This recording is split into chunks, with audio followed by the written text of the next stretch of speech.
வணக்கம் அன்பு நெஞ்சங்களே. இன்றைக்கி நம்ம வீடியோவில் ஸ்டிச்சிங் மூலியமாகவே ப்ளவுஸுக்கு கொக்கி எப்படி வைக்கிறது அப்படிங்கிறது தான் ரொம்பவே எளிமையான முறையில் நான் உங்களுக்கு நான் தச்சு காட்ட போகிறேன். ஸோ இப்படி வைக்கும் பட்சத்தில் உங்களுக்கு கொக்கி வைக்கக்கூடிய அந்த டைமிங் உங்களுக்கு சேவ் ஆகும். அதே நேரத்தில் ஒரு நாளைக்கு ஒரு ப்ளவுஸ் எக்ஸ்ட்ரா தைக்கக்கூடிய அந்த வாய்ப்பும் கிடைக்கும். அதே நேரத்தில் இந்த மாதிரி நீங்கள் கொக்கி வைக்கும்போது உங்களுக்கு கொக்கியோட அமைப்பு பார்க்குறதுக்கு ரொம்பவே ஃபினிஷிங் நல்லா லுக்காகவே சூப்பராக இருக்க போகுது. ஸோ எப்படி தைக்கிறது அப்படிங்கிறத இப்போ நான் உங்களுக்கு தைச்சி காட்ட போகிறேன் பாருங்கள். முதல்ல கொக்கி தைக்கிறதுக்கு பார்த்திங்கன்னா குறுக்கு வசத்தில் இருக்கக்கூடிய மெட்டீரியல் எடுத்துக்கிறேன். நெட்டு வசத்தில் மெட்டீரியல் எடுக்காதீங்க, ரொம்பவே மொத்தமாகிடும். இதில் 1.5 இன்ச்சுக்கு ஒரு பீஸும் 2.5 இன்ச்சுக்கு ஒரு பீஸும் நான் இதில் வெட்டியிருக்கேன். நார்மலாக கழுத்து எல்லாமே ரெடி பண்ணிவிட்டு அதற்கப்புறமா இந்த பேசிக்கான ஒரு விஷயத்தை நம்ம செய்யணும். வழக்கமாக நம்ம கொக்கி வைக்கும்போது ஒரு சின்னதாக அந்த டாட் பக்கத்தில் ஒரு சுருக்கம் வைப்போம் இல்லையா, ஒரு நூல் அளவுக்கு வைப்போம் இல்லையா. ஸோ அதை இதுக்கும் ஃபாலோ பண்ணிக்கணும். முதல்ல 1.5 இன்ச்சு பீஸை இந்த மாதிரி வழக்கமாக நம்ம கொக்கி வைக்கிற பீஸுக்கு தைக்கிற மாதிரி தைச்சிக்கணும். அதற்கப்புறமா இப்படி மேலே ஒரு ஓரத்தையல், ஊசி இடத்தையல் நம்ம போட்டுக்கணும். ஸோ இப்படி தையல் நம்ம போட்டுக்கிட்டாச்சுன்னா இந்த துணி நல்ல க்ரீப் கொடுக்கும், நழுவாது, செய்யாது. ஓகேங்களா. அதற்கப்புறமா என்ன பண்ணுறோம்னா நம்ம எந்தெந்த இடத்துல கொக்கி வைக்கணும் அப்படிங்கிறத முதல்லையே நம்ம மார்க் பண்ணிக்கணும். பாருங்கள், கரெக்டாக ஒரே கேப் வர்ற மாதிரி நம்ம மார்க் பண்ணிக்கணும்.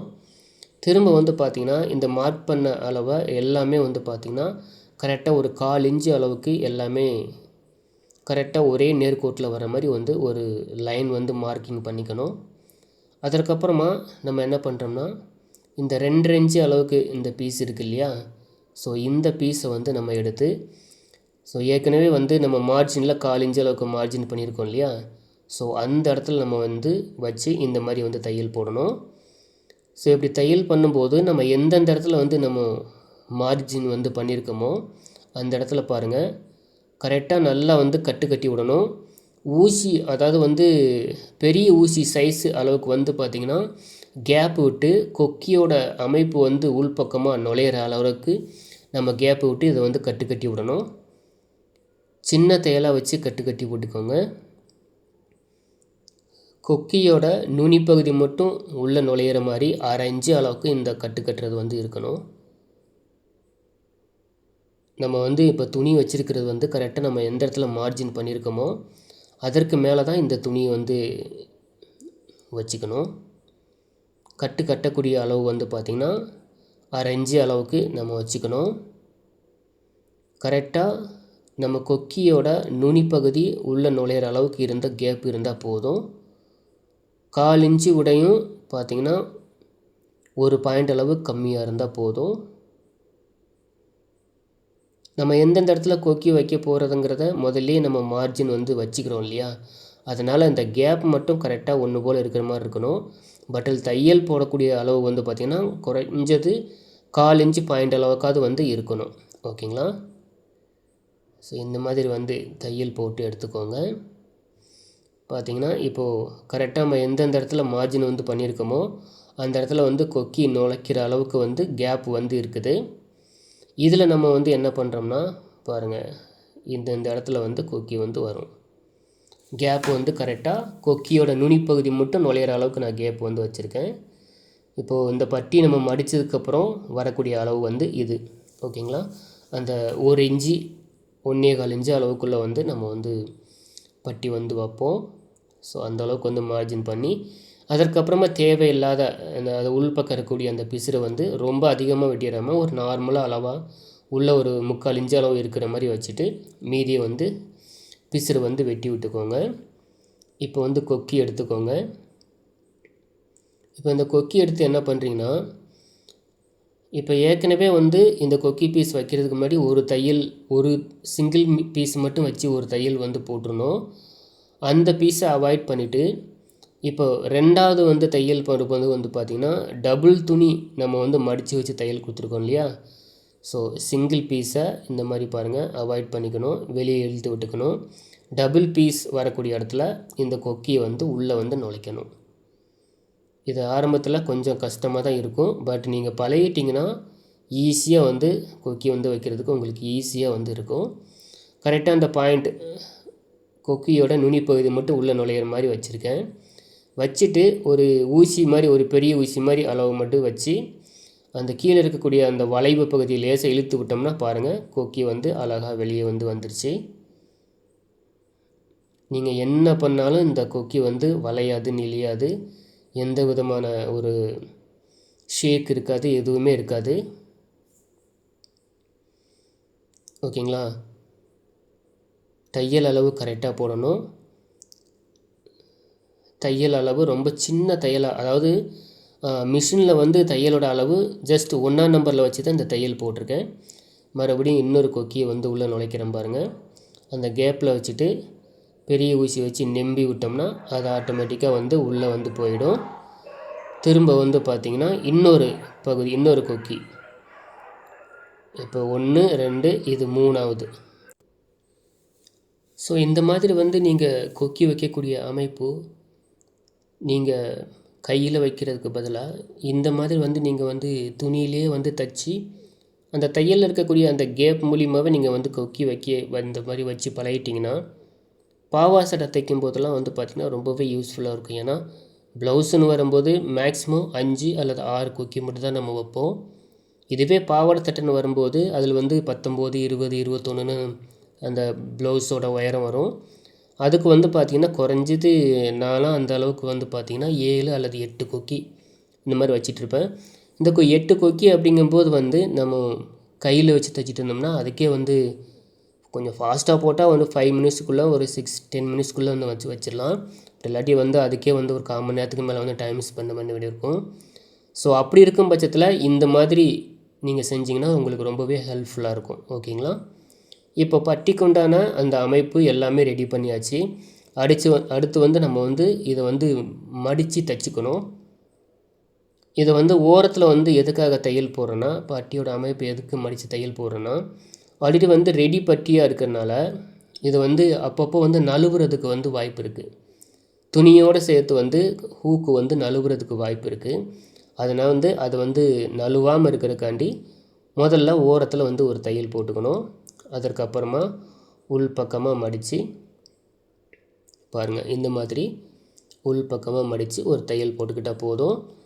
இப்போது நீங்கள் பார்த்தீங்கன்னா இது வந்து ஃபினிஷிங் ரொம்பவே நல்லாயிருக்கும். அதே நேரத்தில் நல்ல க்ரீப்பும் இருக்கும், லூஸ் வந்து வராது. அப்புறம் நீங்கள் வெளிப்பக்கமாக பார்த்தீங்கன்னா வழக்கமாக நீங்கள் ப்ளவுஸ் என்ன தைச்சிருக்கீங்களோ, எப்படி தைச்சிருக்கீங்களோ அந்த மாதிரி தான் வந்து பார்க்குறதுக்கு அப்படி தான் தெரியும். இதில் எந்த விதமான ஒரு வித்தியாசமும் தெரியாது. ஓகேங்களா.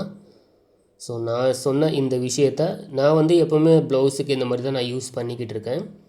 ஸோ நீங்கள் வந்து புதுசாக பண்ணுறீங்க அப்படின்னா கொஞ்சம் டைம் எடுத்து கொஞ்சம் வேறு ஒரு துணியில் கூட வந்து தைச்சி பார்த்து ப்ளவுஸில் வந்து அதுக்கப்புறமா வந்து நீங்கள் ட்ரை பண்ணுங்கள்.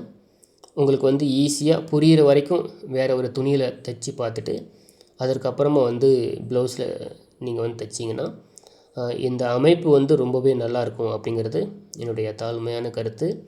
ஸோ முயற்சி செஞ்சு பாருங்கள், நிச்சயமாக உங்களுக்கு ப்ளவுஸ் வந்து இப்போ பாருங்கள் இந்த பட்டியோட அமைப்பு எவ்வளோ அழகாக வந்திருக்குன்னு, இதே போல் வந்து உங்களுக்கு வந்து வரும்.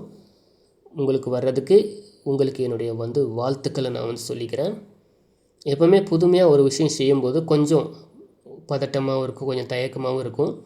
அதுவே வந்து நம்ம அடிக்கடி வந்து நம்ம பழகிட்டோம்னா, தச்சு நம்ம பழகிக்கிட்டோம்னா அதில் எந்த விதமான மாற்றமும் வராது, தயக்கமும் வராது. அதே நேரத்தில் சீக்கிரமாகவும் வேலையாகும். ஓகேங்களா. அதை வந்து ஸோ இந்த மாதிரி பழங்கக்கூடிய பட்சத்தில் உங்களுக்கு வந்து உதவியாக வந்து இருக்கும். எப்போவுமே இந்த வி பீஸ், இப்போ வந்து வி தைக்க போகிறோம் இல்லையா, இந்த வி பீஸ் கொக்கியோட அடி பீஸ் தைச்சிட்டு தான் நம்ம வந்து கொக்கி வந்து அந்த பீஸ் வந்து வைப்போம். இப்போ வந்து பார்த்திங்கன்னா இந்த பீஸ் கொக்கி வைக்கக்கூடிய பீஸ் தைச்சிட்டு தான் அதற்கப்புறமா அந்த அளவு வச்சு நம்ம இந்த கொக்கி மாற்றுறதுக்கு உண்டான அந்த அளவு வந்து நம்ம ரெடி பண்ணணும். பாருங்கள், இந்த மாதிரி வச்சுட்டு இந்த கொக்கியோட அமைப்பு எங்கெங்கே நேராக வருதோ அதை வந்து இப்போ வந்து மேலேயும் கீழேயும் பட்டியோட அமைப்பு இங்கே உள்ளே போயிடும். அந்த அமைப்பு போக கொக்கி எங்கே வருதோ அதற்கு நேராக வந்து நம்ம வந்து வி பாயிண்ட் வந்து அடிக்கணும். ஓகேங்களா? இந்த மாதிரி மார்ஜின் பண்ணி வி பாயிண்ட் அடித்தோம்னா, ஸோ உங்களுக்கு வந்து ப்ளவுஸ் சில நேரங்களில் வந்து இந்த கொக்கியெல்லாம் மாறி போயிடும் இல்லையா, அந்த மாதிரி மாறாமல் இருக்கிறதுக்கு இது வந்து ரொம்பவே ஹெல்ப்ஃபுல்லாக இருக்கும். ஏன்னா ஒரு விஷயம் மட்டும் தெரிஞ்சு ஒரு பிரயோஜனம் இல்லை, எந்த ஒரு விஷயத்தையும் முழுமையாக தெரிஞ்சு முழுமையாக செஞ்சால் மட்டுமே அது நமக்கு வந்து ஹெல்ப்ஃபுல்லாக இருக்கும். அதனால தான் ஸோ இந்த கொக்கி பீஸும் ஐ பீஸும் ஸ்டிச்சிங்கில் வச்சிட்டிங்கன்னு வச்சிங்களேன், உங்களுக்கு வந்து அடுத்து இந்த ப்ளவுஸில் வேறு எந்த வேலையுமே இல்லை, தைச்சி முடிச்சிட்டிங்கன்னா அழகாக வந்து அடுத்த ப்ளவுஸை தைக்கிறதுக்கு உண்டான அமைப்பை தேடி நீங்கள் பார்த்து போயிட்டே இருக்கலாம். ஓகேங்களா? ஸோ இது வந்து இந்த வீடியோவில் இது வரைக்கும் நான் சொன்ன விஷயங்கள் உங்களுக்கு ரொம்பவே உதவியாக இருக்கணும், கண்டிப்பாக இருக்கும் அப்படின்னு நான் நம்புகிறேன். மறக்காமல் இந்த வீடியோ பற்றின கருத்துக்களை கீழே கமெண்ட் பாக்ஸில் கமெண்ட் பண்ணுங்கள். மேலும் உங்களுக்கு டெய்லரிங் சார்ந்து ஏதாவது சந்தேகங்கள் இருந்ததுன்னா கீழே கமெண்ட் பண்ணுங்கள்.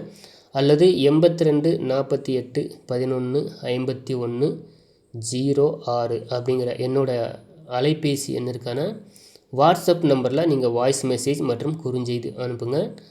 உங்கள் கேள்விக்கான பதில் வந்து நிச்சயமாக வரும். ஓகேங்களா? இப்போ பாருங்கள், கொக்கியும் ரெடி ஆகிடுச்சு, கொக்கி வைக்கக்கூடிய இடமும் ரெடி ஆகிடுச்சு. அடுத்து வந்து இதை வந்து மாற்றி பார்த்துடலாம்.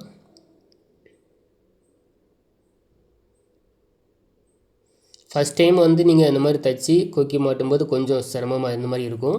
பட் நீங்கள் அதை தொடர்ந்து நீங்கள் செஞ்சிட்டே இருந்தீங்கன்னா உங்களுக்கு வந்து ரொம்பவே பழகிடும். அதனால் தொடர்ந்து இதை வந்து செய்கிறதுக்கு முயற்சி செய்யுங்க. நிச்சயமாக உங்களுக்கு வெற்றி நிச்சயம். உங்களுக்கு என்னுடைய நன்றி கலந்த வாழ்த்துக்கள். சூப்பராக வந்திருக்குங்களா? அவ்வளோதாங்க விஷயம். ஸோ இதே போல் நீங்களும் ட்ரை பண்ணி பாருங்கள், நிச்சயமாக உங்களாலேயும் முடியும். ஸோ அடுத்து இதே போல் உங்களை நான் வேற ஒரு வீடியோவில் மீட் பண்ணுறேன்.